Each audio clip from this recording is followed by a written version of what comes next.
What's up, YouTube? It's me, ESGOO, from the YouTube channel ESGOO, and I'm here with another banger video teaching you how to beat refraction railway out.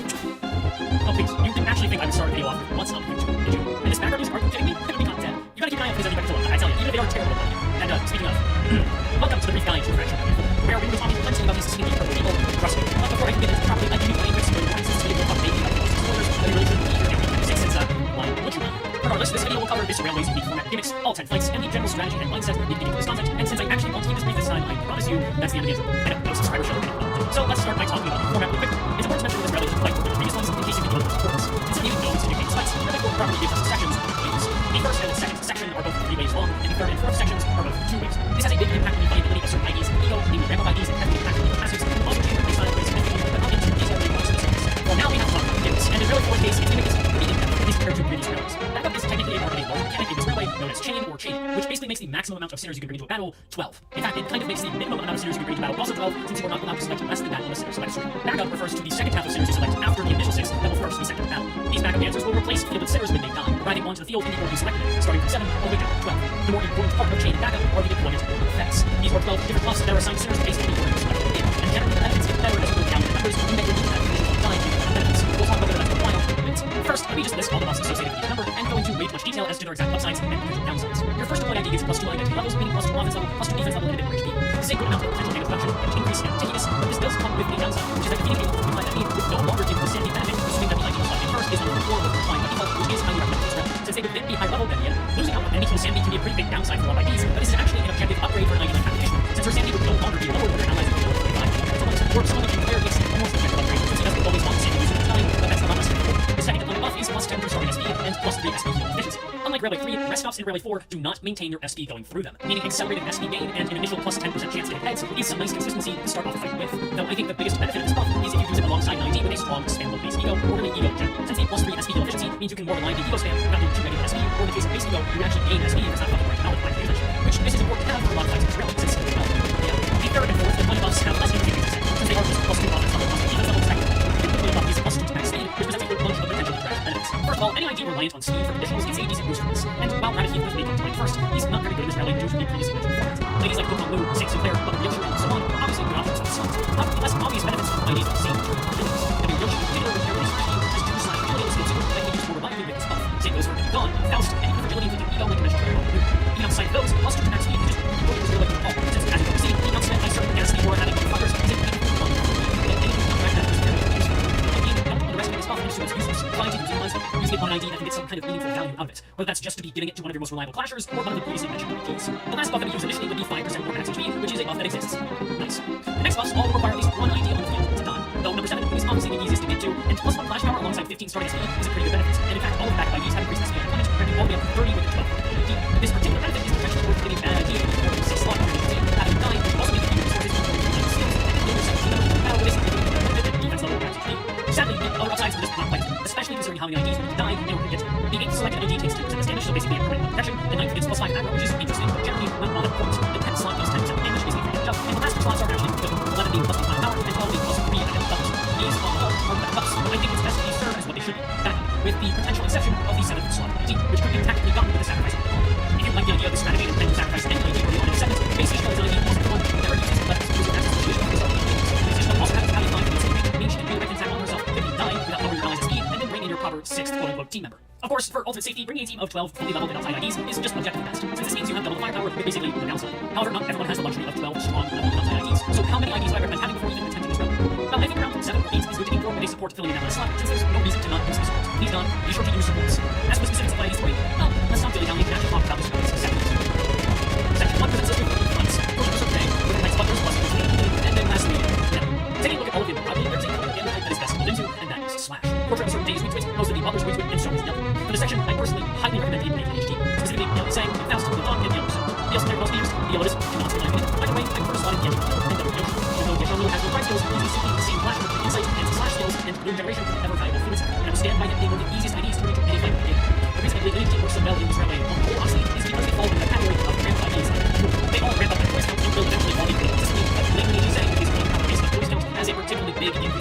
a long section like this one is. With Beyond Rousseau, your boys shouldn't ever be running low on the other Beyond members except maybe himself. I'd recommend running him in the first slot with captainational support passing him back, which would hit him, since that would give him extra poise and poise down one kill, which is actually a viable conditional because Railway for once, even if this is the segment is probably the least good idea. And of course, I'd be remiss to not mention the massive value that comes with having access to Rent. I've completed this Railway 2.5 times by the time I'm writing this version of the script, and this section took over 20 turns all 4 times. Using Rent on turn 4 or 5 means taking just about 15 to 16 turns of actual power, which is significantly higher than your failures. Unfortunately, Rent is a limited turn lead, and using your support slot on a Beyond Rousseau that has access to Rent is not a bad option, even without the rest of the late game. However, in my opinion, a maxed out W should be your best option by far to have access to for this section. So if you get your hands on one supports at all, it's probably worth it. If you don't have access to late lineage, there's plenty of other good options for strong slash and heals, such as Rio as concepts of Mili, 7 Faust, as Gregor, and even G additional people well below 50% HP, and effectively since the wave format is also favorable for playstyle, since losing out on 1 turn stagger isn't that bad when you're taking out 20 turns. But basically, anything will work for this segment as long as it's strong. Our main priority is going to be lunch because we go for this section, since more resources will be able to take 10 seconds to receive your Now for the first fight of the Railway, Portrait of a Certain Dead.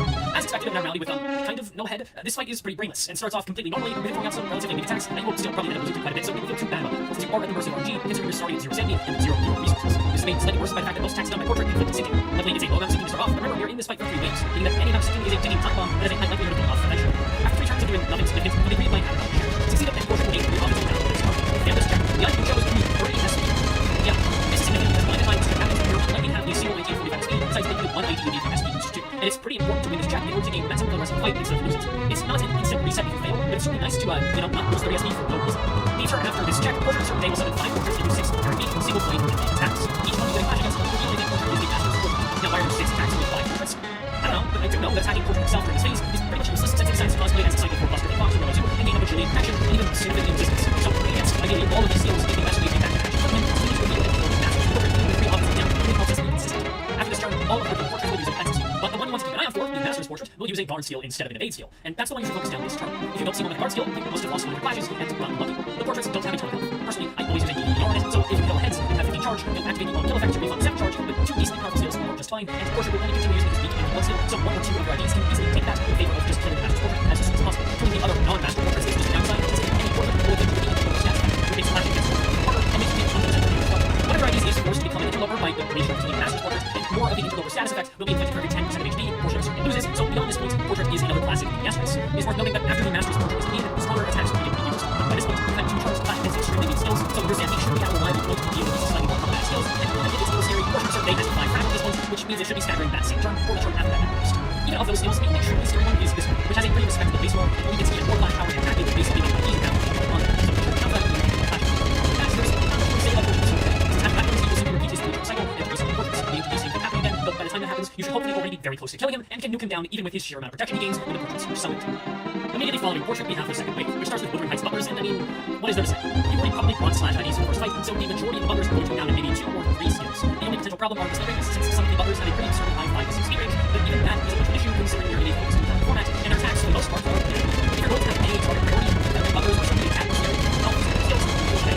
Now even with 2 more butlers back on the stage, nothing should cause a problem until there are less than equal to 2 regular butlers left, in which case this, admittedly, undusty yet still very old bitch shows up, and then a turn later, her bulldog too. Yeah, genuinely, I think the combination of Josephine plus Hit Me is the hardest part of this segment. Josephine will spawn with a large amount of skill slots, varying slightly depending on the butlers left, which she cares. Luckily, the skills she uses on the first turn aren't too bad. The turn after, however, is really overwhelmed by empty skill slots, basically, no matter what you do. So even if you try to snort and stagger Josephine the turn she shows up, yeah, good luck with that. And Hit Me will spawn with 4 skill slots, meaning they have at least 8 skill slots again, so it's slightly like 13 or 6. To counteract this, I recommend getting Josephine close to a stagger threshold when the turn she appears, but don't quite stagger her yet. I guess this could mean foregoing using an attacking skill on some IDs in order to not bring her over the stagger threshold, but I think it's worth it. It might be a bit hard to do the mental math when it gets her close to the stagger threshold, but not quite performance, but we can afford to lowball it slightly. This will mean that the turn Hit Me comes out, you can flash only 1 or 2 of Josephine's attacks, so long as these speed ranges are terrible, then have her stagger to the damage, and not have to worry about her for the rest of the turn. If you're going to do this, play it relatively safe, since she can absolutely wreck your shit if you somehow don't stagger. Now, she will still recover from the stagger the turn after that, but Hit Me's first stagger threshold is quite up, and he takes much damage from the sources, meaning giving about 250 damage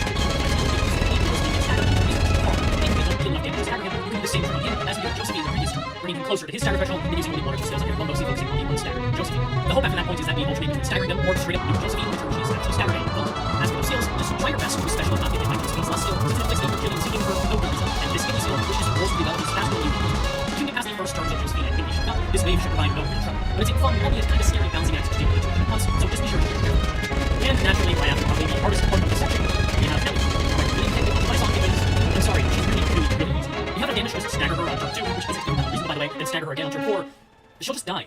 and her 2 to 3 speed range means that even a terribly slow team can easily clash with everything she wants to do, which cannot be said for the rest of this railway. But okay, let's assume you don't have enough damage to stagger her until she falls over. I guess her evade is somewhat intimidating since it gives her an extra skill slot, so if you don't want to deal with that, we can use mechanic. I kind of neglect cover in my better this, and that's defensive skill offset. Essentially, if you redirect a defensive skill with a defensive skill, it's simply attack. This means there is no risk in delegating another skill slot. Really, with an extra skill slot, Mili should use any issue with her time properly against this skill that I use and if it gets to the point where she uses the skill, since God knows I have not seen it since the Nintendo 6 battle. Okay, I guess to be extremely safe, I would say to try to limit the amount of your IDs that get butters mark applied to them, since there are some skills that look scary in theory to clash against if your whole team ends up being marked somehow. Beyond that, remember that you should have IDs in the bag that you bring in if one of your IDs somehow gets caught over by your enemy and ends up permanently staggered. You can also use that. Now he prioritizes staggered enemies, and this is the end of the section. Having them die is actually just more hero resources to carry over into section 2, and, well, it's not like they contribute like that. But now that we've cleared through section 1, we have to talk about the end. There are 2 thirds of fights in section 2. The first fight is against all of the N4 IDs, the second is against Secret Runs and Camperman himself, then we have all 6 Blade Lineage IDs. Overall, no one damage type is objectively superior, which makes sense given the enemy fighting. The Kurokumo enemies and Faust Slash and Claire are weak to Slash, but Slash is heavily resisted by all of the Blade Lineage IDs and some of the other N4 IDs. Blunt is also generally strong against most of N4 and half of the Blade Lineage, so I'd say a mix of both of those is best. Now honestly, this segment is sadly kind of more about the ego with access to than the damage types. It's best if I explain what I mean once I say an actual counter, so let's talk about the N4 characters that we know. I've seen a lot of misinformation spread about this specifically that the N-Claire always uses self-destructive purge on turn 1, which is just not true. He certainly seems to favor using self-destructive purge, but it's not the only thing he can do on turn 1 by any means. This means that resetting until N-Claire is doing something that's not terrifying is not a bad strategy, especially since you will be reset to 0 SP, meaning we are once again moving nuts, but that's why we have stocked up the resources up now. Let's go A with Ego just so happens to be blunt, which is effective on 4/6 of the enemy's monster. These ships and enemies that are blunt fatal are definitely less scary ones in comparison to N-Claire and Faust, which resist blunt. And these 2 are a lot scarier for a few reasons. Whether speed range being higher than the rest is probably one of the biggest problems, especially as the fight goes on. If there's one thing you probably know about it's speed over shorties of enemy tactics using Ego and destroying full teams. A big part of that issue is that they are dealing with IDs, which have much more volatile speed ranges than, say, literally every other enemy in the game. Yeah, a lot of enemies in Olympus have really bad speed ranges, with almost none of them being able to naturally roll higher than a 6. And that's for the reason, since, man, enemies that can roll high on speed can be bullshit. Here we have 4 enemies that can roll 7, and 1 that can even roll up to an 8 on speed, which on turn 1 of an encounter is straight up impossible to prevent, since our ID's max speed also caps out at 8. This is why I stress the potential importance of clustering max speed, since it gives your side feel a slight edge you otherwise wouldn't have. IDs that gain or give haste, Egos that give or gain haste, and anything to give volume on a large amount of enemies is going to make your run the rest of the railway less frustrating. But I'll digress. Simply put, the best way to deal with this encounter is to stagger as many enemies as possible on turn 1, even if that means trading a stagger on one of your IDs. Ego cannot be used on this first turn by the enemies as far as I've seen, and most Ego will be unable to lose to any skill and tries to draw you that's not being sold for purge. And speaking on that again, N-Claire is a pretty high priority target to get rid of, obviously. Luckily, this scene there can tell him limited amount of random knowledge sucks ass. If he has a bit of a character spam, making him fail to apply in math as well as Slash. That should be telling you that the Elmer skill 2 will pretty much always stagger N-Claire so long as it heads abilities. But by Slash is just a common combination anyways, so staggering him on turn 1 and then later should be to elimination, and the rest of the ability to be low if you yes, N-Claire follow and the roll, so single teams tread the line. Similar philosophy applies to Faust, but she's significantly switchier than N-Claire, so staggering her can happen from almost any skill, especially if it's lust or gluttony. As for the rest of the battle, it's incredibly hard to get a firm strategy without taking absolutely forever and going through a bunch of permutations. What I will say is that redirecting downwards is paramount to winning this railway without absolutely relying on Ego's spam. Say enemy insult is using pursuits, which clashes very high. Now, instead of trying to clash against this with another Ego that doesn't reliably beat it, we can take advantage of his low speed range and stagger him with a steal from an ID going faster than him, but making insult clash with another ID of ours that is known as slower, meaning that slower clash happens when it comes to insult in staggered state. You can be absolutely sure the enemy will stagger if you choose to do this, since it's like explosive, it's a healing. Enemies stay on Ego can be particularly devastating for what should be obvious reasons. Ultimately, a lot of this fight in particular will be determined from that first turn, and beyond that point, it's about playing smart, slowly, and carefully. Since you could be dealing with any number of Ego from any of the enemies who did stagger. If redirecting downwards is going to work for several reasons, having access to some of the highest winning Ego to win against any other Ego is going to be your advantage. Logic or so, or Lost Star, Sunshine Buddhist, minus additional, Mediterranean Sang, Sang, Ryoshi Sword Match Flame, there are just some examples of strong options, with probably the most useful one I found being Ryoshi Sword Match Flame, because its potential on-kill effect, cheap Ego resource cost, high roll, AoE, and good passive that can actually kind of can actually matter if you track it. I might say that an Ego that rolls extremely high is required, like Order Boss Lot, can really improve your experience by months. The last thing I'll remind you of, which applies for building every single enemy that's on this railway, and probably will remind you of it again, but always check Ego resistances. It's especially easy to forget about different Zayn Ego resistances, like how this N4 Ego has holiday equipped instead of body tap, making him less vulnerable to blood and lust, and instead vulnerable to gloom and envy. Taking note of and exploiting such resistances is vital to staggering problematic enemy tools quickly, so be sure to at least glance at them and try to maximize your damage output. Once you're past the least tricky faction by using all of this company, we have the second easiest fight in the railway, 4 Kurokumo Schmucks, with Jim showing up when it is half. Now I know, you have the funny scary counter very well with that, but you can make your most of these fights. Since we don't control plus how I have this strategy is fair, all in the same turn. As you well know, Jim relies on the power of friendship very heavily in order to be even a little bit intimidating, so by getting rid of all his friends in the same turn, when he shows up, well, you'll have no friends around him. I really don't have anything else to say about these hench people. They are scary at all, and they are weak to Slash in case you just need to kill them. You can take as much time as you want. Jim is a little scary. If you for some reason have the base and deal this down really actually has not life, then be sure you roll the counter with any Slash or NV fail. NV fatality can pretty easily be swapped off of with the use of Ego in case that's your problem. And remember, you can always choose to use guard as a counter instead of actually attacking if you're any Slash fatalities, without another idea of truthfully, in my opinion, the scariest part of the game is the fact that you will be 2 Slash damage and 2 Slash on combat start whenever he uses the C. Damage to the counter is also annoying. Now, this doesn't make your roll insanely high, but it will mislead you into believing that certain clashes are in your favor when they just aren't, since the clash preview does not account for buffs not on combat start. Try to mentally account for this, ensure that you are at least 2 above June's max roll on his skills when clashing. There's no shame in using ego against June for this reason, especially against style cuts, since he's also respectively tanky. But it's staggered, the fight is after the promo, naturally there's the blade lineage. Now, the biggest advantage you have at this point is having superior sanity to ends. These epic start at 30 speed, most of your team is flat. In your first turn, if they lineage, staggers can access to ego, or just brute skill with wall, which you can set with his wave with June. Since ego cannot be used by these enemies on turn 1, you have 1 turn to brace yourself before they attempt to unleash Hello. Now, for some reason, you might be worried about getting yourselves in the flesh, since everyone is so terrified of getting their bones slayed when it's announced to be fighting the IDs, and yeah, just don't flash it. Because we understand it, it's one of the best things that you can use on turn 1, so it means you can just ignore it and focus your skills and try getting it. Desang is by far the most fragile of the late IDs, since most of the other ones are really tanky. So if you're going for a good kill, he is the easiest by far. As well, killing the Eldon quickly will minimize speed RNG issues, you're hurting the fastest in the team, and it is exactly the zero concept as best avoid, and she is the 80 seconds, which is target on the field, so direct your round into attacks that her and possible. In case you're unaware of the 8 IDs resistances, they have been on screen now, alongside the sins they are failed to in base according to their Zayn ego. The last fight-specific thing I can advise you on is to be slightly wary if 3 prime resonance happens at some point in the fight, since BL yourself will be unable to die, and coin power may be gained by certain BL enemies if they have no close. Remember, you're at the end of the session. Taking damage and even dying is completely okay. Continue to try and preserve your resources, God knows you need them, but don't let it begin. It's not worth restarting the entire section just to save for ego resources or weapons. Stay diligent, and remember, you should have plenty of backup to use in case you need it. Now move on to section 3, as the Infamous Order stage and electric machine. While I can't usually fit all the damage resistances every single enemy from Rainbow right now, it's very small of them. What I can say is a lot of them are things you want to start off with, and they're mostly slashing, and yet electric machine takes 5 times damage from 1 attacks.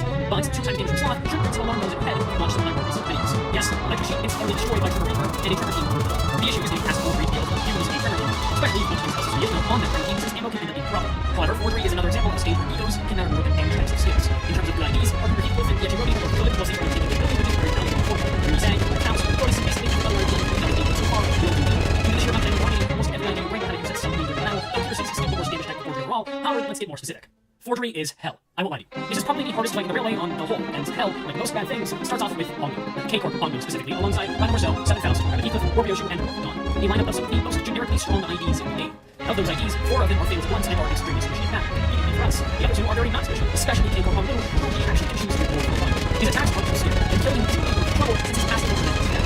It's especially fun to keep around since most of the people are non-threatening. Night Illusion in particular is actually fantastic to see used from 1 since it saps away 5 billion ego resources, making other intensive ego unusable by other hackathons. His 2-6 speed range is one of the least intimidating to keep around, meaning that even though Dimension Trailer can definitely be scary, you should be able to redirect it to whoever you want in order to make it best. By ignoring the start, by the time you choose to kill him off, the enemy team is unlikely to have the blood for this passive to be active, so you will just die like any other ID, which just saves you everything. Rhino Marceau also kind of just exists. He's not scary, but he's not scary. Simply on the basis of being a persona, having access to his high flash ego.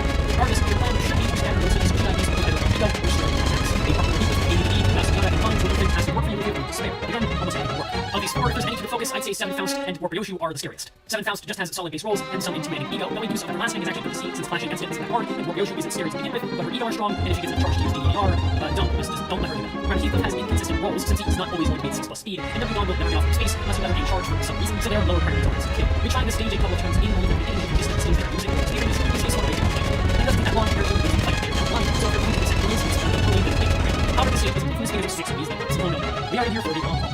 In order, Forgery has Seven Otis, who's able to slash Envy and Lust, Yashironi, who's able to pierce Bloom and Envy, Ren Yusang, who's able to blunt Bloom and Envy, Captain Ishmael, who's also able to blunt as well as Slop and Lust, and Inside Redder and Six Claire, who are both slash fatal as well, with Redder having life equipped being wrapped in Slop and Six Claire having never seen their Zayn with making blunt and anything. All of these IDs are rated bench, meaning the first enemy you kill will be replaced by Seven Otis, and so on and so forth down the line. Obviously, the sins they're fatal to are subject to change, but these are the defaults. In case any of these IDs are particularly threatening to you, don't know when they come out, check all the videos and accordingly never come back anything. Eventually, these fights don't come out of your the downside to running the 6. Don't ever speed flash wings or ego is important to be sure that your IDs need regular skills to match against the layer hackathons. Once again, the biggest problem any of these presents is being fast, especially Seven Otis with her 5 to 8 speed range and insanely high flashing ego. It's easy to look at her skills and underestimate her, but don't. She can cause some irreversible damage, especially with stagger bar. Also, in case this wasn't fun enough, any hackathon joining into substitutes can just immediately use ego, and there's really nothing to be done with this. Case studies and ego will minimize RNG, so using a descent for pros like you on the kill that any hackathon is a good plan, and that's all I can really say. Realistically, every single one of these IDs presents several problems with different teams, and since it's not just one team that fully force for the segment to the variety, just keep in mind every other piece of advice I have given about any hackathons, since it all applies even harder in this stage, since you're not given a break in between this one. The best thing to do is to keep exploiting sin and damage type weaknesses, and prioritize safety to minimize damage taken. With some luck, and remember to bring a support idea if needed, or it will be too much of a roll for you. After the brutal ones, not active Forgery, Electric Sheep is real slow. With slightly over 3,000 HP, Electric Energy feels like a design for wasting time. The damage here is very simple. After taking a pot shot to deal some critical damage on turn 1, Electric Sheep will summon the strongest enemy in the game. Yeah, this thing takes some damage, and resources you can make type will line for 5, and give the Electric Sheep and Electric Sheep. This rounding plug is the points for turn, and Death and will help the Sheep to this move. Winning against rounding refusal with the Knight that has rounding plug, and give Electric Sheep 1 plugged in status. And yes, it's one of those fights that introduces a whole bunch of statuses that we will never see again. For every plugged in that Electric Sheep has, it will gain more skill and speed, which can be a problem, a damage up, and 1 fragile. When the sheep has 3 plugged in, it will be punished for its crimes against wasting my non-dead time, and it will be stabbed with a stagger for a turn. This means the fight is constantly clashing against the sheep's relatively big moves, and hitting the generator once per turn, being sure to clash against the ground vehicle where the enemy has anti-planetary plug. The gathered lightning cloud is just a timer resource. Knocking down loads of one, electric sheep will use electric screaming, which is a powerful damage attack that will clear all of its opponents and its afterwards. This simple fight cycle will until the fight is over, so be sure to get the 3 plugged in an electric sheep before it is slated to use electric screaming every time to minimize the amount of time you're spending in this fight because it's goddamn too boring. As I mentioned at the beginning of this section, Trevor is good on this fight due to having direct slot damage via Trevor Reaver, but T-Corp balance time for Trevor is also good. But it is direct damage is useful, especially since traditional skills for some search like radio resistance. Burn Emperor is some favorite fighting format, and it's super hardest since magical bonus can actually stack bullets into the block of flame to make your payoff better than individual movements. If you're not concerned with playing quickly though, your cycle can take one and it'll be done. The only trouble with the 4.2 is all you have to check where you win, you win, and you need to find out select, or you can check the purpose and make it move with fire power as fighting also the enemy. I actually lost the track record, but I'm taking 30 damage on using fire power, which is not worth it, especially if you take that damage on an ID that resists envy. It's not like electric sheep clash is particularly high anyways, but lowering it to the point you can raise the fight is honestly a nice benefit considering you're going to be here for a while regardless of the team you use. This fight should really only be an issue if your team has been devastated by 4-3, and even then it's pretty light what it requires from you in terms of clashing and DPS. And now we're finally here at the last section. I know, time flew by in this very guy. This is pretty similar to the previous section in construction. It's a tier 3 best game thanks overwhelmingly piercing the most of the it's like these games mistake. While speaking of launching the same, so like this stuff that the game is saving allies to be saving up for select. In particular, if it's support you bring, I would highly recommend to have additional reply session if you have the resources to feel it, or even you sang with social. The second half of this fight favors one attacks, but only slightly to one where it's all that impactful for our team building, especially since none of the IDs that wave of things sorts. That's most of the resistance. Also, this is the end section. And there's quite a lot of theatrics and so I recommend this one at least 18 tries before watching last this video to see what else is going on. That out of the way, as soon as you load into section for this first wave, adamantine wall, you need to make a choice. You want plus 2 max speed, plus 1 flash power, or 1 digital. Out of these, the first 4 both do not fit, but let's be honest, speed has been the issue I've been mentioning before. Plus 2 max speed is absolutely the choice. So I'm trying to get very reliant ego rather than regular skills flash. Also, flash power is alright still, and 1 damage up is just a little bit too greedy for me.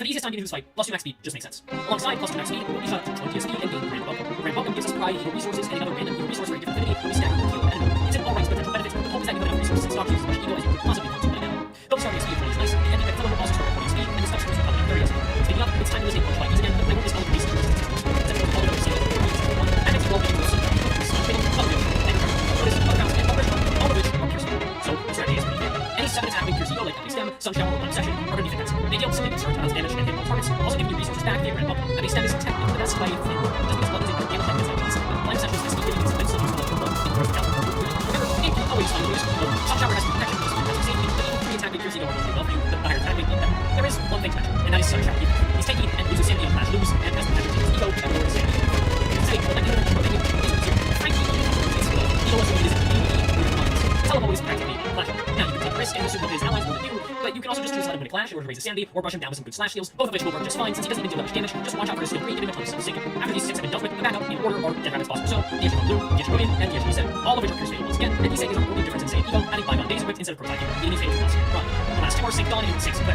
Slash fail, and break the trend of mostly syncing IDs making some counter, and all I'll say on that is that very obviously very good. Wow. Once you start killing these enemies, you notice that you begin syncing counts against potency as well as physical. All of the enemies start advantage to the buff, which transfers to you when you kill them, or an ally that doesn't have it. This buff is useful for later in the fight, but the fact it gives you syncing is a bit of a problem considering the later syncing IDs will be getting their conditions active, or even some of the clear ones if you don't kill them before your syncing is stepped up. So killing Butler versus Butler Faust should be the priority, but it should be not condition. The point is, ESGOO slot 3 is particularly frightening, where a 20 is absolutely sending your syncing and nothing you have to do.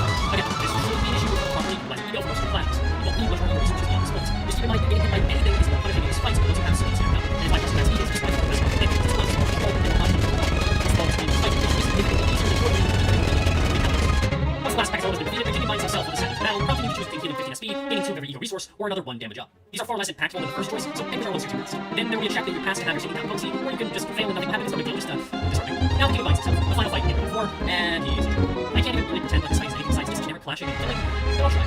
For the first couple of turns, there's nothing to worry about except this one skill which causes syncing deluge, and considering how much syncing will have at this point, even if it have, just use any ego against this and don't miss anything. This is a clash that is higher than except after a few more turns, you use this skill, which was absolutely terrifying, but it will do no damage against your IDs that have advantages on activate bonds, which would be the case for every ID you have if none of them die until now, and even if something did die and you don't have this buff, you can get it back by clashing and against this skill, which is hard. The worst part about presenting yourselves before the king is the fact that he hits us at all, causing syncing to trigger once, and the attack power he gains finally attacks you. After that, even this is the scariest one of the fight. Then, it's not too bad. Use ego literally, and speed ranges cannot be a problem due to the blind he gives himself, so the moment you get staggered, you should just fall. If you want to speed this fight up, once again, keep your balance time for don't convert damage into slot damage, which will absolutely nothing, but that's not required by the enemies. And to keep for the king, you need a crap. Yeah, okay, so much for everything. But we all knew from the start that I can't help myself when it comes to rambling, and I know a lot of people struggle immensely with anti-packetoloms and their mechanics, so I figured I would go as in-depth as possible for this one, and hopefully it has helped. This is usually where I talk about my concepts railway, until I can't say for sure that I love the anti-packetolom concepts and the execution. I think I will end up absolutely despising the wave format more and more when I do Railway 4 Horse Team. That's a unique complaint of mine. The wave format covers a lot of different ideas